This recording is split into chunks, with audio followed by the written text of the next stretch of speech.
안녕하세요. 저는 30대 초반의 지극히 평범한 여성입니다. 흔히들 사람은 겪어봐야 안다는 말이 있잖아요. 저는 그 말이 그냥 생긴 말이 아니란 걸 아주 뼈저리게 그리고 가장 확실하게 깨닫게 되는 일이 있었어요. 그래서 이렇게 사연도 작성하게 되었고요. 특히나 인생의 반려자를 선택하는 일이라면 더더욱 신중해야 하잖아요. 겉모습만으로, 말 한두 마디만으로, 혹은 보여지는 모습만으로 누군가를 결론짓고 생각해서는 안 된다는 걸 평소에도 알고는 있었지만 이번 기회에 더더욱 깊이 배우게 되었습니다. 그리고 그 경험이 제 삶에 엄청난 전환점이 되어주기도 했고요. 오늘 그 이야기를 들려드리고 싶어요. 저희는 같이 직장에서 만났어요. 사내 연애라고도 하죠. 처음엔 서로 관심 정도만 있는 편이었어요. 연인으로 발전하게 되면 되레 불편해지지 않을까.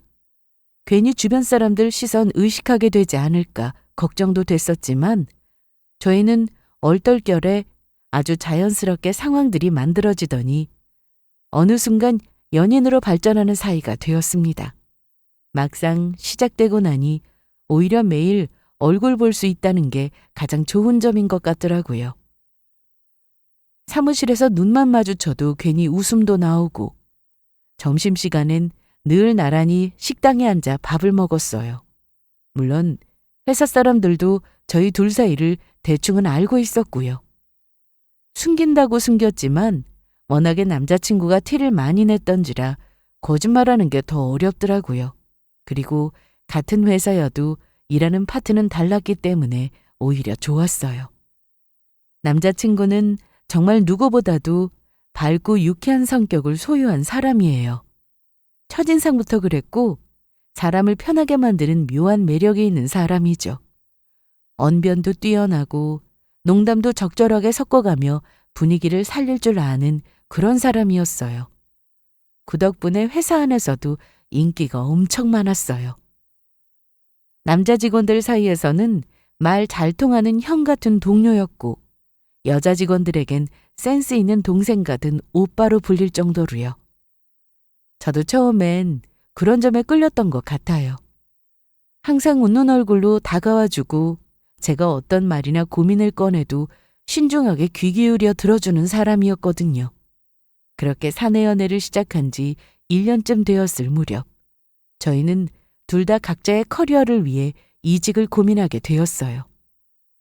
회사가 싫어서가 아니라 각자가 원하는 꿈의 회사가 있었고 서로의 미래를 위해 조금 더 나아가야 한다는 생각이 있었거든요. 우연히도 거의 같은 시기에 이직에 성공했고 저는 조금 더 안정적인 환경을 택했고 남자친구는 도전적인 프로젝트 위주의 회사로 옮겼어요. 회사도 달라지고 매일 보던 얼굴도 가끔 주말에만 볼 수 있게 됐지만 오히려 그런 시간들이 저희 관계를 더 애틋하게 만들어 주었어요. 매일 보던 얼굴이 아닌 보고 싶어서 약속을 정하고 기다리는 사이가 되니 그만큼 서로를 더 소중하게 여기는 사이가 됐죠. 이직 후에도 저희는 큰 싸움 없이 잘 지냈어요.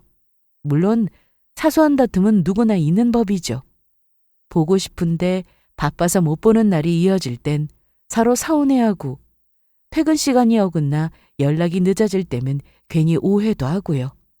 그래도 그럴 때마다 서로 대화로 잘 풀어나가는 타입이었습니다.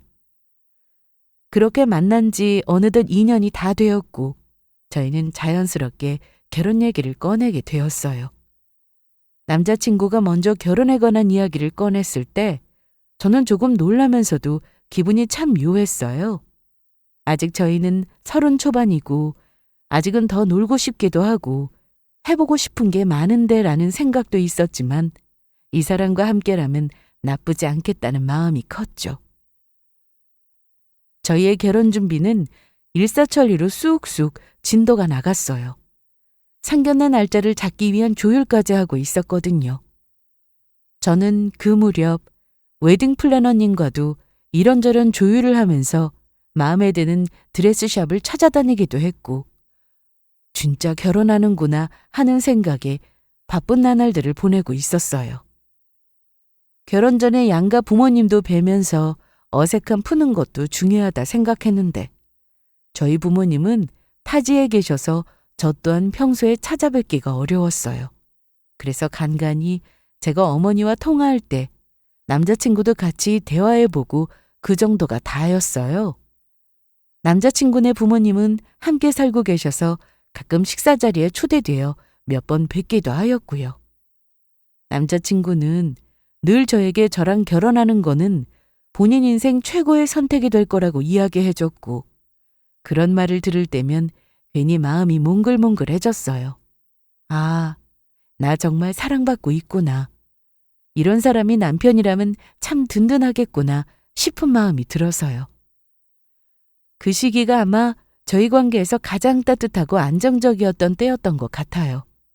그 사람도 저도 서로를 믿고 미래를 함께 그려가고 있었으니까요. 저희가 함께 꾸릴 집, 어떤 가구를 살지, 주말엔 어떤 식으로 시간을 보낼지, 아이를 낳으면 누구를 닮을지, 별것 아닌 이야기들도 저희에겐 다 설렘으로 다가왔거든요. 하지만 좋으면서도 그 시기엔 진짜 정신이 하나도 없었어요. 결혼 준비라는 게 생각보다 훨씬 복잡하더라고요. 웨딩홀도 정해야 하고 드레스 투어도 다녀야 하고 신혼집 가구나 가전 목록도 하나하나 다 체크해야 하니까요. 회사 일도 바쁠 땐 퇴근하자마자 곧장 상담 예약해둔 대로 바로 달려가야 할 때도 있었어요. 몸도 마음도 지쳐가는 와중이었는데 그 무렵부터 남자친구가 이상할 만큼 자꾸 저희 엄마 이야기를 꺼내기 시작했습니다. 저희 엄마는 프랜차이즈 식당을 운영하고 계세요. 지방에 계셔서 평소엔 자주 보기도 어렵고 주말에도 늘 가게에 나가 계셔서 모시고 올 기회도 없었어요. 저 또한 내려가서 찾아뵐 여유가 없기도 했고요. 남자친구도 그걸 잘 알고 있었어요. 그래서인지 그런 엄마를 상견례 전에 꼭 한번 뵙고 싶다고 이번 주말엔 시간이 어떻냐고 이번 주가 안 되면 다음 주라도 같이 다녀오자고 계속 말을 꺼내더라고요. 처음엔 그냥 예의 바른 마음이겠거니 했었죠. 결혼할 사이인데 미리 인사드리고 싶다는 마음은 고마운 일이니까요. 그런데 문제는 그게 너무 반복되다 보니 부담처럼 느껴지기 시작한 거예요. 저도 일이 너무 바쁘고 결혼 준비 때문에 정신이 없던지라 겨우 쉬는 주말에 푹 좀 쉬고 싶다는 생각이 컸거든요. 평일 내내 회의에 상담에 문서 작업에 시달리다 보니 주말엔 그냥 아무 생각 없이 쉬고 싶었어요. 그런데 매번 주말이 다가올 때마다 이번 주엔 꼭 어머님 뵈러 가자는 말이 나올 때면 저도 모르게 마음이 피곤해지더라고요. 그렇다고 남자친구 말이 틀렸다는 건 아니었어요. 결혼을 앞두고 여자친구 부모님 얼굴도 못 본 채 상견례에 들어가는 건 좀 이상할 수도 있겠다는 생각도 들었죠. 엄마가 식당에서 일하셔서 얼굴 한번 보기가 어렵다는 걸 설명해도 남자친구는 꼭 직접 가서 인사를 드리고 싶다는 입장이었어요. 그래서 혼자서도 한참을 고민했어요. 그냥 상견례 당일에 처음 뵙는 것도 괜찮지 않을까 싶기도 했다가 반대로 남자친구 말처럼 한 번쯤 시간을 내어 뵙는 게 예의일 수도 있겠다는 생각도 들었고요. 결혼이라는 게 두 사람만의 일이 아닌 이상 상대의 가족에 대한 배려도 중요한 것 같더라고요. 그렇게 저는 한편으론 피곤하고 번거롭다는 생각을 하면서도 다른 한편으론 남자친구의 말도 일리가 있다는 걸 부정할 수 없었어요. 그래서 결국 한 번쯤은 엄마 가게 함께 다녀오는 게 좋겠다고 마음을 조금씩 열어보기 시작했죠. 그게 그 사람의 진심이라면 저도 진심으로 응해야 하는 게 맞는 거니까요. 결국 저희는 다가오는 주말에 엄마를 찾아뵙기로 했어요. 고속버스를 타고 엄마가 계신 광주까지 내려가는 데엔 대략 3시간 반 정도가 걸렸어요. 앉아서만 가는 길이 꽤 길기도 했고 버스 특유의 덜컹거림 때문인지 목적지에 도착할 즈음엔 허리도 좀 찌뿌둥하고 어깨도 묵직했죠. 그동안 남자친구와 이런저런 이야기를 하면서 시간을 보내긴 했지만 역시 장시간 버스 이동은 쉽지 않더라고요. 광주 고속버스 터미널에 도착해서 버스에서 내리는 순간 자동으로 기지개부터 켜게 됐어요. 둘 다 허리를 쭉 펴기도 하고 웃으며 오랜만에 온 고향을 이리저리 둘러봤어요. 그렇게 저희가 내리고자 하는 곳에서 하차했고 엄마가 아는 식당은 버스 정류장과 가까워 5분 정도만 걸어가면 되는 거리였어요. 남자친구와 설레는 마음으로 함께 식당으로 걸어갔고 코너만 돌면 식당이 나오는데 딱 그 순간 엄마가 쓰레기를 버리러 가게 밖으로 나오는 모습을 보게 됐어요.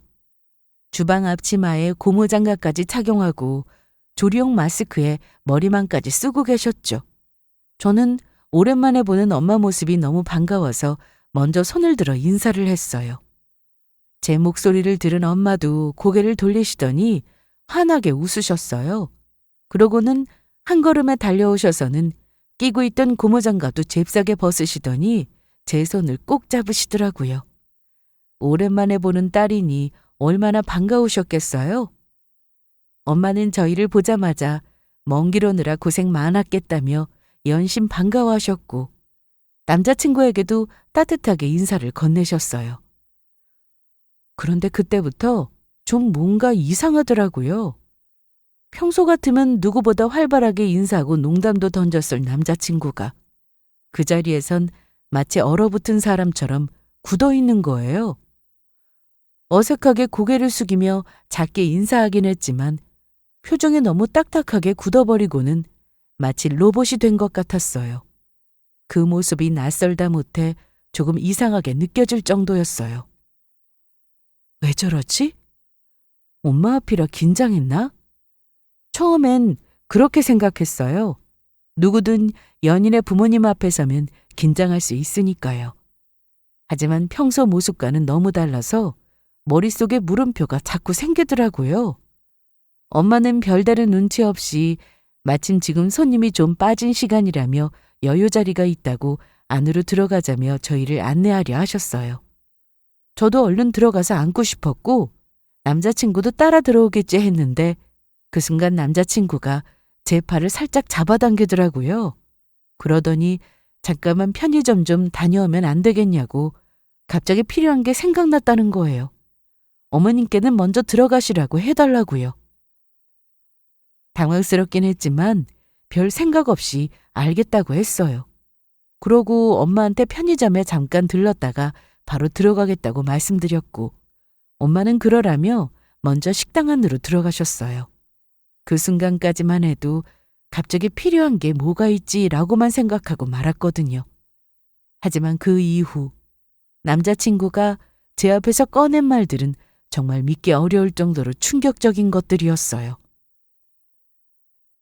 지금 방금 나와서 인사하신 분이 자기 어머님이라는 거지? 진짜야? 왜? 무슨 문제라도 있어?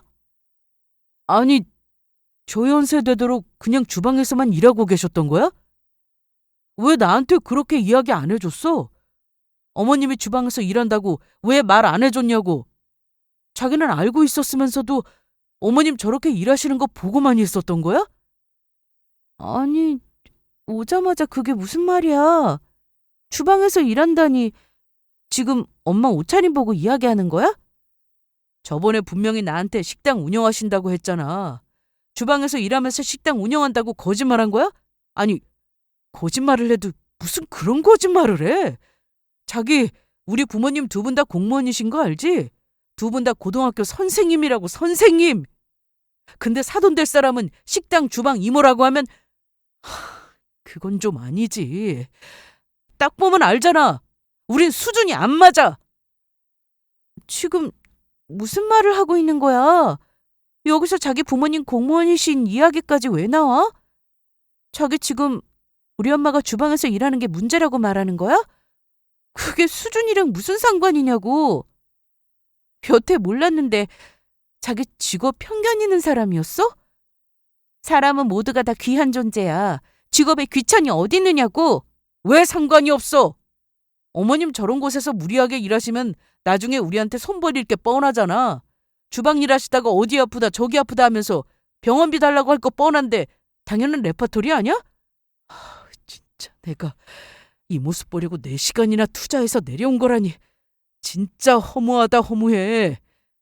예비 장모님이 주방 이모라는 게 말이 돼? 주방 이모? 너 말 다 했어 지금? 우리 엄마가 뭘 잘못했다고 너한테 그런 소리를 들어야 해? 수준 떨어지면 만나지 마. 안 만나면 될 걸 왜 우리 엄마까지 욕을 하느냐고? 그리고 이렇게 심성이 불량한 사람이었어? 나랑 수준이 맞는 줄 알고 만났다는 말이야? 어이가 없어서. 당연하지. 결혼할 사람인데 뒷배경도 안 보고 결혼을 할까 봐? 당연히 다 따져보고 만나는 거지. 너 직장이야 좋은 데인 거 알고 있고 그럼 부모님 직업만 완벽하면 되는데 식당 운영하시는 줄 알고 딱 좋다 싶었는데 우리 부모님이랑 나이대 비슷하시다고 안 하셨어? 이 나이에 여태 저렇게 일하시면 집은 자가는 맞으시고 수준이 안 맞으면 이런 거 하나하나가 골칫거리라고. 알겠어? 아, 그래. 차라리 집어치우자. 이 결혼 안 하는 게 맞는 것 같다. 우리 그냥 파혼하자. 나는 식당이라도 운영하시는 사장님이 예비 장모님이실 줄 알았는데 저런 사장님 행세하는 이모님일 줄 누가 알았냐고.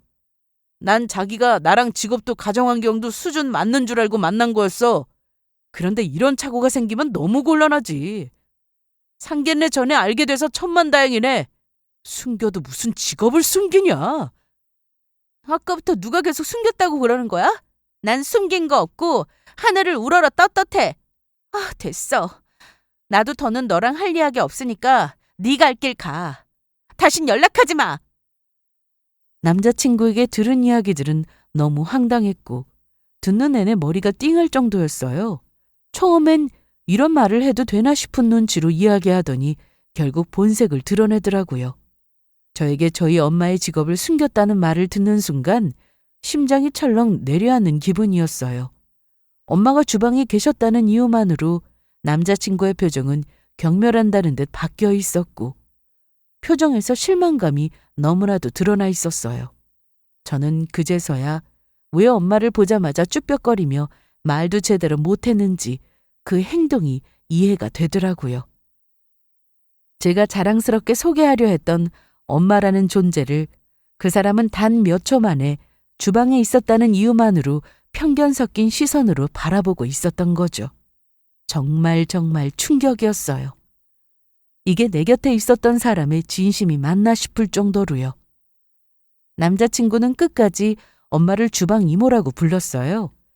제가 엄마의 직업을 숨겼다고 거짓말을 했다고 그것도 모자라 상견례 전에 이 사실을 알게 된 게 자기로선 참 다행이라는 말까지 덧붙였죠. 도무지 제 귀를 의심하게 만드는 말들이었어요. 저는 한 번도 엄마의 직업을 감춘 적이 없었어요. 분명히 얘기했었거든요. 엄마가 식당을 운영하신다고 제법 손님들도 많이 찾는 곳이라고요. 그런데도 그 사람은 엄마가 앞치마를 두르고 고무장갑을 끼고 주방에서 나오는 모습을 보자마자 아무 망설임 없이 주방 이모라고 단정지었던 거예요. 아니 생각해보세요. 사장님이라고 해서 다 계산대 앞에서만 앉아있는 건 아니잖아요.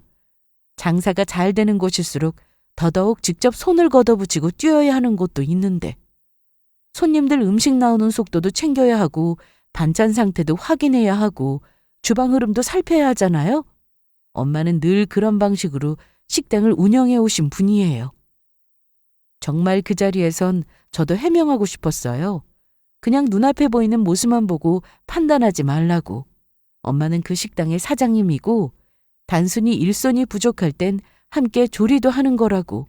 그게 뭐가 부끄럽냐고 말해주고 싶었어요.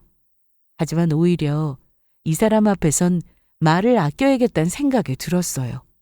왜냐하면 남자친구는 제가 아무리 말을 해도 바뀌지 않을 정도로 굳은 확신에 차 있었던 상태였고 저와 만나는 순간부터 이미 계산적으로 행동했던 사람인지라 저희 엄마가 식당을 운영하시는 것도 어찌 보면 본인에게 언젠가 생길 이익을 보고 좋아했을 것 같은 느낌이 들었거든요. 남자친구는 이미 자기 안에서 정답을 다 정해놓은 상태였고 제가 무슨 말을 하든 들을 생각이 없었어요. 그리고 솔직히 저는 더 이상 그런 사람과 말 섞고 싶지 않았고 상종을 하기가 싫었어요. 제일 화가 났던 건 수준이 맞지 않다는 그의 말이었어요. 본인의 부모님이 공무원이시고 본인도 괜찮은 회사에 다니고 있고 그러니까 결혼 상대로서 제가 식당을 운영하는 부모님이 계신 상태라면 서로 수준이 맞다라고 판단했다는 그 말. 처음부터 저라는 사람 자체보다는 겉으로 보이는 조건들만 맞춰가며 관계를 이어왔다는 뜻이잖아요. 엄마가 조리복을 입고 있다는 이유만으로 실망하고 그걸 거짓말이라고 치부하면서 자기 생각에 어긋난다고 분노하는 그 모습에서 저는 이 사람이 어떤 사람인지 정확히 알게 됐어요. 그 자리에서 더 말해봤자 의미가 없다는 생각이 당연하게 들었죠. 그 사람은 이미 자기 기준 안에서 저희 엄마를 함부로 깎아내렸고 저를 실망스럽다는 눈빛으로 바라보고 있었어요. 하지만 저도 그 사람을 보는 시선이 완전히 달라졌죠.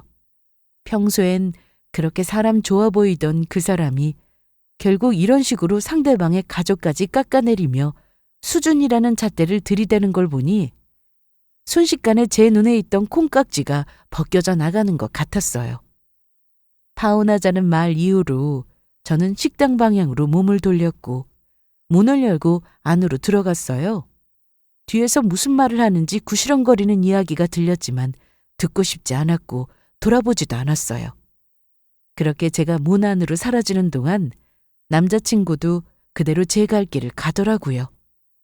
그 사람은 마지막까지도 자신의 선택이 현명한 결정이라고 믿었을 거예요. 수준이 맞지 않아 결혼하지 않는다는 그 말. 저는 단 한 글자도 동의할 수 없었지만 그런 인성을 가진 사람과 결혼을 안 하게 된 것, 그게 정말 1000번 1000번 잘된 일이었다고 생각했어요. 그리고 그 순간 깨달았어요. 사람은요, 결국 위기나 불편한 상황에서 진짜 모습이 드러나는 거라고요. 그날 저는 그 사람의 진짜 얼굴을 봤고 다신 볼 일 없을 거란 확신도 함께 갖게 됐어요. 제가 혼자 식당에 들어가니 엄마가 걱정스럽게 물으시더라고요. 남자친구는 어디 갔냐고. 그때는 그냥 급하게 처리 못한 회사 일이 생겨서 일하러 갔다고 둘러대고 말았어요. 남자친구가 떠난 이유가 엄마 때문이라는 걸 알면 엄마도 적지 않은 충격을 받으실 게 분명하니까요. 그렇게 저는 결국 파혼을 하게 되었어요. 오랜 시간 함께했고 결혼까지 약속했던 사람이었지만 마지막에 보여준 본색은 제가 감당할 수 없는 종류의 사람이었더라고요. 주변에 이미 결혼 준비를 하고 있다는 이야기를 다 해놓은 상태라 파혼 사실을 알리는 게 처음엔 좀 껄끄럽기도 했죠. 괜한 오해를 살까 싶기도 하고 또 이유를 물어보면 뭐라고 말해야 하나 고민도 됐고요. 그래도 결국엔 이럴 땐 오히려 빨리 말하고 치워버리는 게 낫겠다 싶더라고요. 그래서 누가 물어보면 그냥 흔히들 겪는 결혼 준비 과정에서의 트러블이 잘 해결되지 않아 이렇게 되었다고만 하고 둘러댔었어요. 누가 뭐래도 저는 부끄러울 일이 없었고 굳이 하나하나 설명해야 할 필요도 없었으니까요. 그렇게 조용히 최대한 소란 없이 파혼을 정리하고 다시 제 일상으로 돌아가려 했어요. 사람은 누구나 실수도 하고 때론 상처도 받고 살아가는 거니까요. 저도 그냥 이 일은 제 인생에서 하나의 경험으로 남겨두기로 마음먹었습니다. 그런데 어느 날 회사에 다니는 친구한테서 연락이 왔어요. 남자친구랑 같은 직장에서 일하고 있는 친구였는데 조심스럽게 말을 꺼내더라고요. 혹시 요즘 다른 친구 통해서라든지 무슨 이야기 들은 거 없느냐고요. 그래서 무슨 말인지 몰랐는데 이어지는 말이 기가 막혔어요. 남자친구가, 아니 이제는 전 남자친구가 저와의 파혼 얘기를 회사 여기저기 떠벌리고 다닌다는 거예요. 그런데 그 내용이 더 황당하다는 거죠. 파혼한 이유가 저 때문이라고 이야기하고 있다는데 제가 본인에게 저희 부모님이 식당을 운영한다고 해놓고 알고 보니 주방 이모였고 어떻게 부모 직업을 숨기냐면서 저를 엄청 찌질한 사람처럼 이야기하고 다닌다는 거예요. 심지어 제가 부자인 척하면서 거짓말을 해왔다고까지 말을 하고 다닌대요. 진짜 어이가 없었어요. 분명 제가 엄마가 식당을 운영하신다고 했고 직접 음식도 만든다고까지 이야기했는데 본인이 기억을 못하고 있는 거였거든요. 거기다 엄마 식당은 손님도 많고 지역에선 나름 소문도 난 곳인데 앞치마 하나 고무장갑 하나 보고는 주방 이모라고 단정짓더니 이제는 저를 거짓말쟁이로 만들어 놓는 거예요. 더 답답한 건 그 사람이 회사에서 평판이 좋다는 거였어요. 말도 잘하고 유쾌하고 눈치도 빠르고 평소에 그런 이미지였던 사람이니까 사람들이 그 사람이 하는 말이면 대부분 믿고 넘어갈 거라는 게 뻔했죠. 그게 너무 억울하다는 거예요. 그리고 교묘하게 제 욕을 하면서 본인 좋은 쪽으로 이야기했겠죠. 친구 말로는 본인은 저희 엄마가 주방 이모라고 할지라도 품고 받아주려 했는데 들킨 게 쪽팔려서 제가 먼저 파혼 이야기를 했다는 거예요. 진짜 말을 지어내도 정도껏 하지. 잘못 알고 있는 쪽은 분명히 그 사람인데 세상엔 그 사람 말만 퍼지고 진짜 이유는 누구도 모른다는 게 너무 속상하고 분했어요. 저는 누구 하나 욕하지도 않았고 파혼한 사실도 최대한 조용히 정리하려 했는데 그런 저를 뒤에서 그런 식으로 욕하고 다니고 있는 거였어요. 처음엔 그냥 어차피 모르는 사람들이고 진실을 밝히려 해봤자 더 시끄러워질 수도 있겠다는 생각에 짜증이 나도 전 남자친구의 입널림에 휘말리고 싶지가 않았어요. 그런데 시간이 지날수록 억울함이 가시질 않더라고요. 주변에서 괜한 말이라도 들으면 그게 또 제 이름으로 묶여버릴까봐 신경도 쓰였고요. 친구한테는 사실대로 이야기해줬었죠. 그 사람이 관심받으려고 다 지어내고 있는 이야기라고요. 그래서 고민 중이었어요.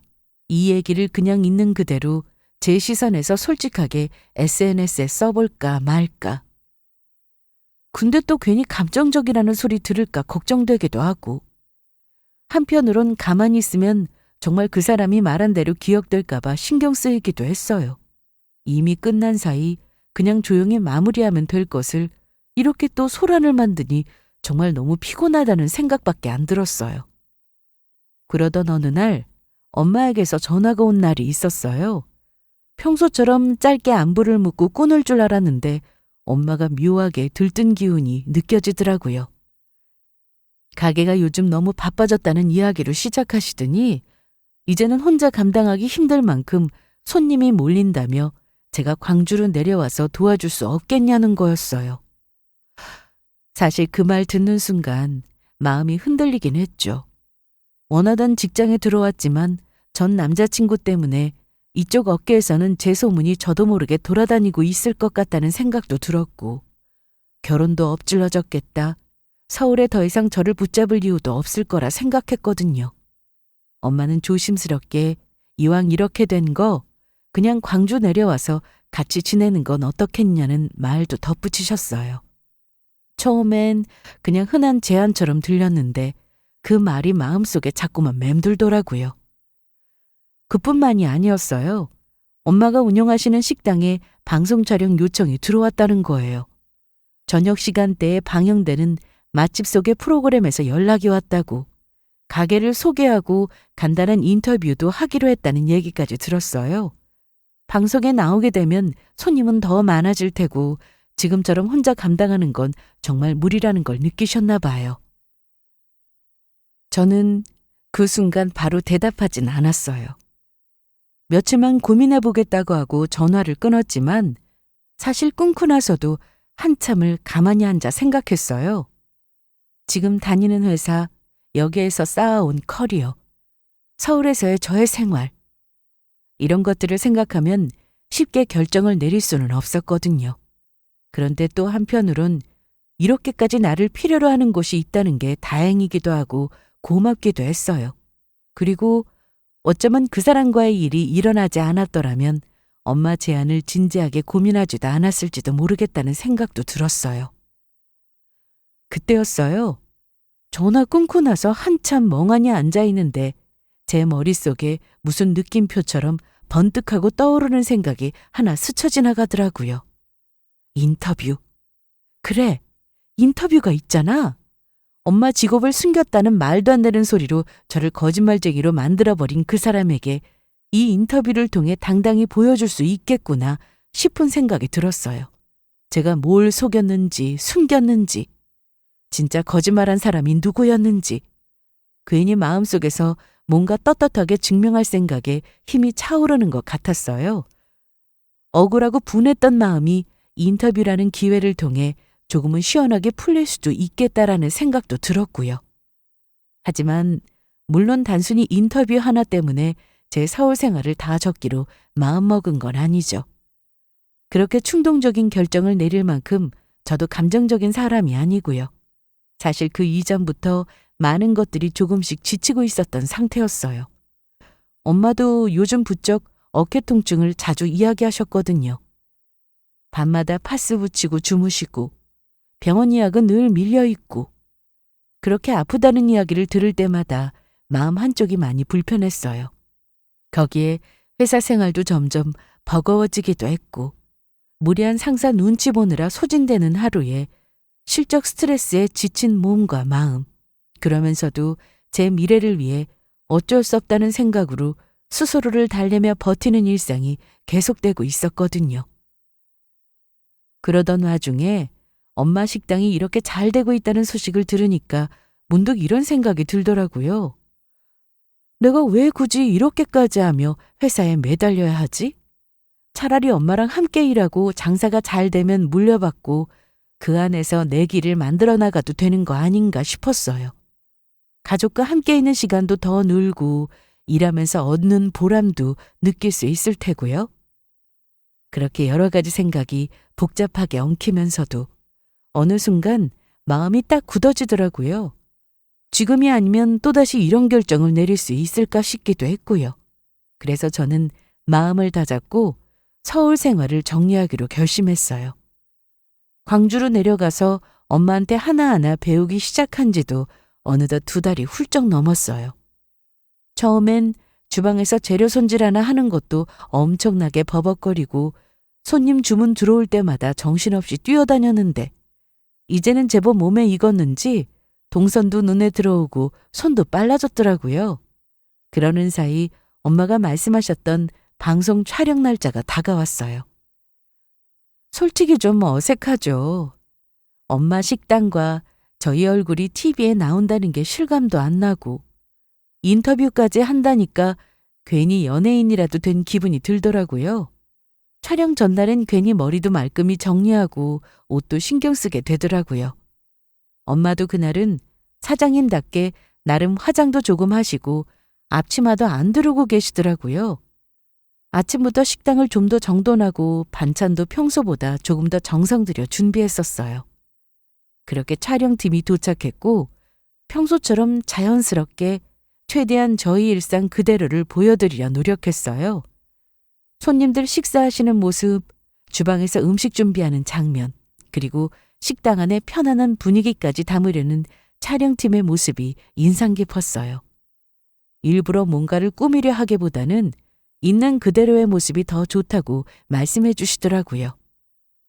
촬영 도중 엄마와 제가 나란히 일하는 모습을 카메라가 잡았고 그 타이밍에 맞춰 인터뷰가 이어졌어요. 인터뷰 내용은 비교적 단순했어요. 월 매출은 어느 정도 되는지, 손님들이 가장 많이 찾는 인기 메뉴가 뭔지, 비법이 뭔지, 앞으로의 계획은 어떤 것인지 많이들 하는 질문이었죠. 그중에서 앞으로의 계획에 대한 엄마의 대답이 참 인상 깊었어요. 이 가게는 나중에 딸한테 물려줄 생각이시다며 지금부터 옆에서 많이 배우고 있어서 든든하다고 이야기해 주셨거든요. 그 말을 듣는데 마음이 괜히 뭉클해지더라고요.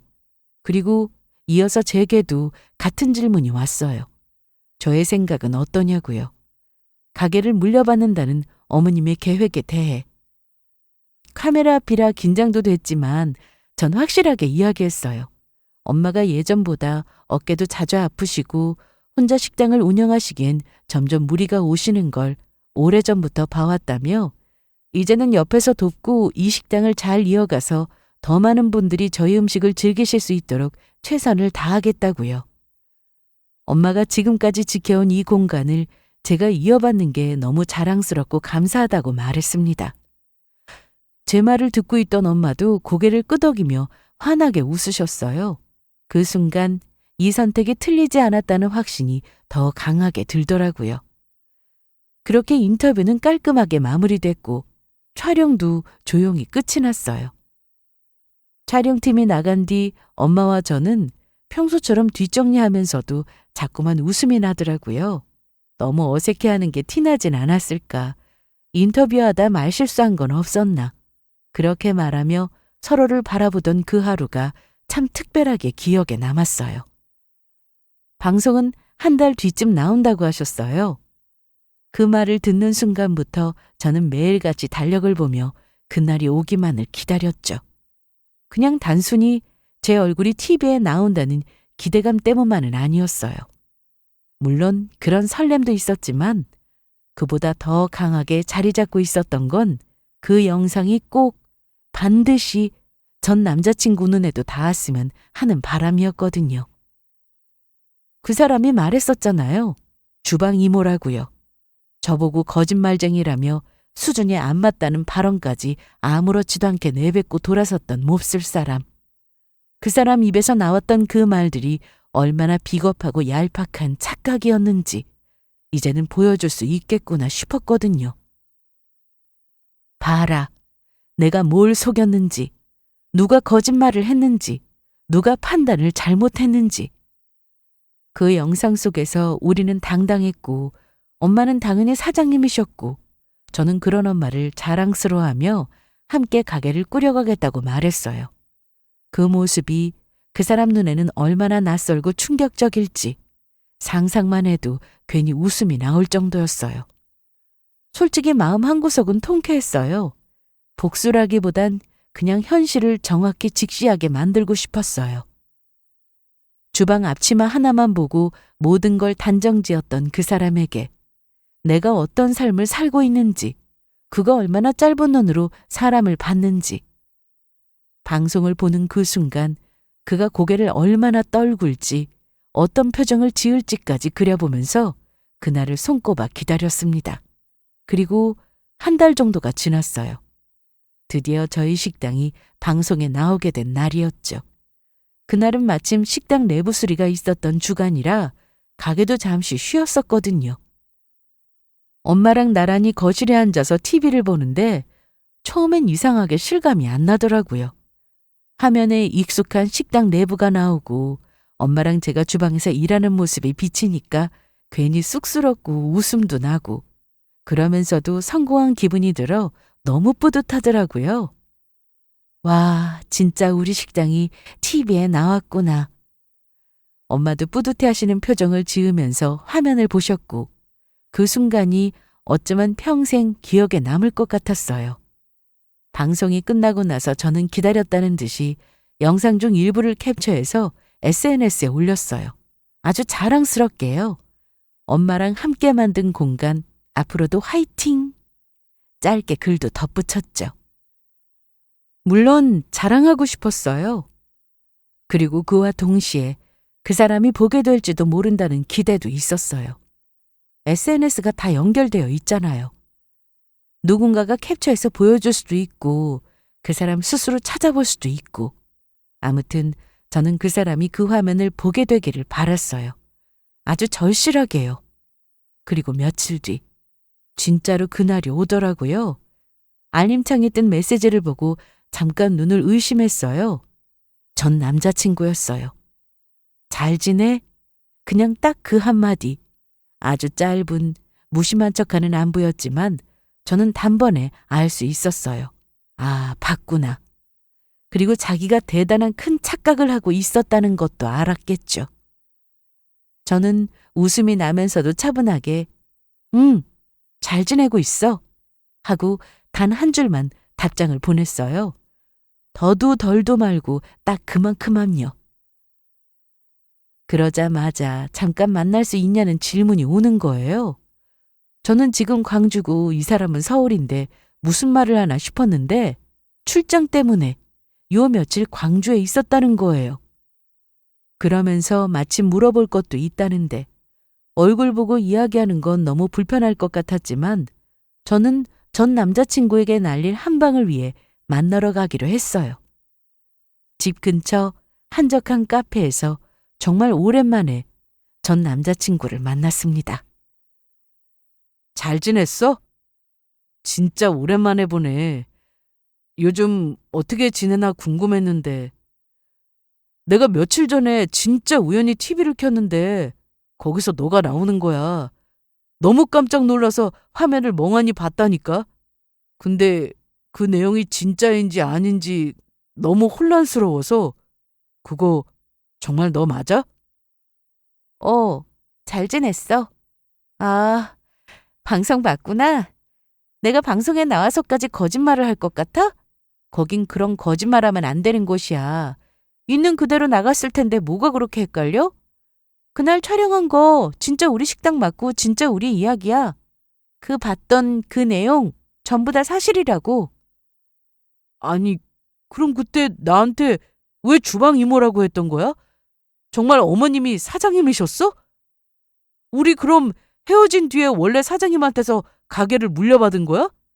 그때는 주방에서 일하셔서 그냥 직원인 줄 알았잖아. 말만 식당 운영이라 하길래 그냥 그런 줄 알았던 건데. 무슨 헛소리야. 원래부터 우리 엄마 가게였거든? 그날 너한테 이야기해 주려다가 말 안 했어. 너 같은 사람한테 설명해봤자 들을 생각도 없고 어차피 네 방식대로만 판단할 거잖아? 사장님이라고 해서 곧게 앉아만 있는 거 아니야. 우리 엄마는 직접 요리도 하셔. 근데 네가 그 모습 보고 지레짐작해서 주방 이모라면 몰아갔던 거잖아. 내가 언제 주방 이모라고 했는데? 뭐? 그럼 예전에 나한테 식당 운영하신다는 게 진짜였단 말이야? 월 매출 8천만 원, 그것도 다 진짜야? 와, 난 진짜 몰랐어. 진심으로 그때 그냥 솔직히 말했으면 내가 오해였다고 곧바로 사과했을 텐데 정말 그렇게까지 말할 생각은 없었어. 몰랐든 알았든 겉모습만 보고 판단한 건 맞잖아. 한 사람 인생을 네 잣대 하나로 다 잘라버린 것도 너고. 이제 와서 몰랐다, 오해였다. 그게 무슨 의미가 있어? 이미 머릿속으로 우리 엄마를 무시했고 우리 가족을 조롱했잖아. 그게 다 너의 진짜 본심인데 그걸 이제 와서 수습한다고 뭐가 바뀌겠냐고? 진짜 미안해. 내가 진짜 큰 실수한 것 같아. 그땐 너무 어리석었고 진짜 몰랐어. 정말이야. 용서해줘. 한 번만 기회를 줄 수는 없을까? 내가 다시는 그런 식으로 행동 안 할게. 정말이야. 약속할게. 갑자기 왜 이래? 우리 가게가 월 매출 8천 넘는다니까 머리에 계산기가 두들겨지는 것 같아? 내가 엄마 가게 물려받는다고 하니까 그제야 아까워졌어? 웃기지 마. 우리 엄마가 사장님 아니셨어도 너는 그날 사과했어야 했어. 근데 사장님이라는 말 듣고 나니까 미안하다 그러는 거지? 돈 보고 사람 판단하고 상황 보고 태도 바꾸고 넌 진짜 인성이 문제야. 나뿐만 아니라 누굴 만나도 제대로 된 사랑은 못 받을 거다. 아니면 너랑 똑같은 사람 만나던가. 아니야. 그러려던 게 아니야. 진짜 미안하다. 내가 잘못했어. 진심으로 정말로. 구질구질하게 왜 이러는 거야. 하던 대로 해. 이렇게 급 태도 바꾸는 게 더 소름 돋아. 그때 그렇게 본색 드러내줘서 오히려 난 고마워. 그 상태로 결혼 안 한 게 천만다행이지. 앞으로는 다신 연락하지 마. 광주에 있다고 해도 찾아올 생각하지 말고 네가 말했던 것처럼 수준 안 맞는 사람과는 이쯤에서 완전히 끝내는 게 맞잖아? 나 먼저 갈게. 전 남자친구가 사과하는데 어찌나 구질구질하게 하던지 말끝마다 울먹이면서 자기 잘못이었다. 다시는 안 그러겠다. 기회를 한 번만 더 달라며 말을 쏟아내더라고요. 그 모습도 모자라 마지막엔 진짜 바짓가랑이를 붙잡고 애원까지 하는데 진짜 그게 제일 진절머리 나는 행동이었어요. 그걸 뿌리치고 뒤돌아서 나오는데 어찌 그렇게 시원하던지 진짜 오랜만에 속이 다 뚫리는 느낌이었어요. 이제 와서 매달리면 뭐가 달라지나요? 그때는 그렇게 당당하게 내쳐놓고 이제 와서 붙잡는다고 그 말이 사라지기라도 하나요? 진심도 아니었다면서 수준이 안 맞는다라며 사람을 깎아내리는 말을 왜 하는 건지, 뭘 되돌리겠다는 건지도 모르겠어요. 진짜 만나는 내내 저런 사람이었다는 걸 왜 몰랐던 건지 아직도 믿기지 않아요.